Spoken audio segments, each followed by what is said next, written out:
Hello, everybody. I'm John Fu. I'm chairman of the Committee 100. I want to welcome all of you to attend our first presentation here on Capitol Hill.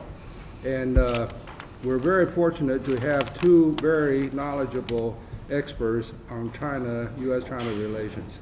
And of course, everybody knows doctors. Also a doctor. My brother's the doctor. I'm I'm the non-doctor. Ambassador Stapleton Roy of Kissinger Associates and Dr. Minxin of Carnegie. I would like to turn this over to Bob G., who is the vice chair of the vice chair of the Committee 100 for this area.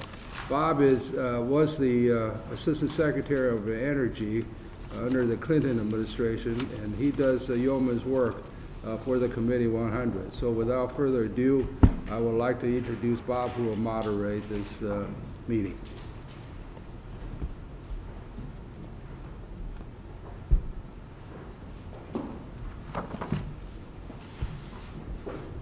Thank you, John. I hope this microphone is on. Can everybody hear me? I'll try to speak up, and as soon as I'm through, I'll shift the microphone over to our speakers as well.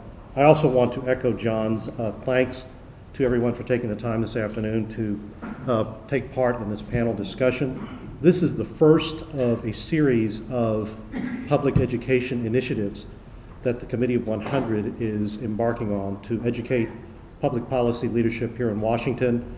And we're very fortunate to have our very first meeting initiative here in the Mansfield room in the Senate side of the United States Capitol, and also wish to extend thanks to Senator Dianne Feinstein for arranging the lovely accommodations. Today we're very fortunate, as John described, to have with us two preeminent experts in the field of U.S.-China relations. And as John said, while many of you do know the two principal speakers this afternoon, I'll take a moment, and you'll see their biographies in the materials we gave you. And I invite you to read along. I'll take a moment to describe their background for the benefit not only of those here, but those who may watch this later on the tape. Our very first speaker is Ambassador J. Stapleton Roy. He retired from the Foreign Service in January 2001 after a career spanning 45 years with the United States Department of State.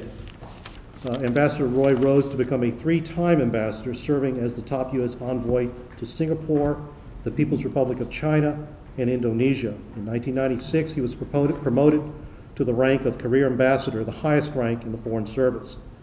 His final post with the State Department was as Assistant Secretary for Intelligence and Research. In January 2001, he joined Kissinger Associates, where he's now Vice Chairman. Our second speaker is Dr. Minxin Pei. Minxin is the Director of the China Program and Senior Associate of the Carnegie Endowment. He specializes in Chinese domestic policy and foreign policy. His research covers the evolution of economic and political reform, corruption, legal reform, human rights, and civil society in China. Minxin is a frequent commentator on BBC World News, Voice of America, and National Public Radio. He has written articles and commentaries for leading newspapers and foreign policy journals. In 2005, Minxin spearheaded the development of a joint program between the Carnegie Endowment and the Beijing-based China Reform Forum, a leading Chinese think tank, specifically to advance research on the impact of globalization on foreign policymaking and to promote scholarly exchanges. He's a published author, and his most recent work is entitled China's Trapped Transition: The Limits of Developmental Autocracy. And both of our speakers will address the topic of today, which is Engaging China, Practical Strategies for the 110th Congress. And we'll begin with about 10 minutes of initial remarks from each of our speakers, after which we will open the forum up for questions directed at our speakers. And I'd like for a brief moment just to describe the ground rules. We invite people to make this interactive. We want your questions so that we can have our speakers engage you. But I would ask that you, because of the time constraints that we're working under, that you refrain from making any speeches or any commentary that's of extended length. Please keep your questions succinct and direct, and if possible, direct them to one of the panelists if you can sharpen your question. The other thing I would ask is when you do ask a question, please identify yourself and your affiliation. And with that, I will turn the microphone over to Ambassador Roy. Thank you, Bob. Good afternoon. It's a great pleasure to see so many people here. I think it's important to think seriously about our relationship with China. It's a very important relationship. It's a very difficult relationship. It's always been that way. It was difficult when we weren't able to engage with China because of the absence not only of diplomatic relations, but because of the absence, basically, of effective means of communication between the two countries. When we were able to achieve the breakthrough in 1971 and 72, it was still a difficult relationship. Not simply because of the Taiwan issue, but because of the fact that we were a strong country and China was a weak country. And China suspected that we were trying to stand on China's shoulders in order to get at the Soviet Union. So dealing with the issue of mistrust between us was a serious problem at that time. Now, China is an increasingly prosperous and increasingly strong country, and we remain a strong country. And some of the problems we face now are a function of adjusting our own thinking as to what kind of relationship should we be looking for with a stronger and more prosperous China. And as we all know, there are differing views in China about the US relationship and in this country about our future relationship with China. I will reflect my prejudice.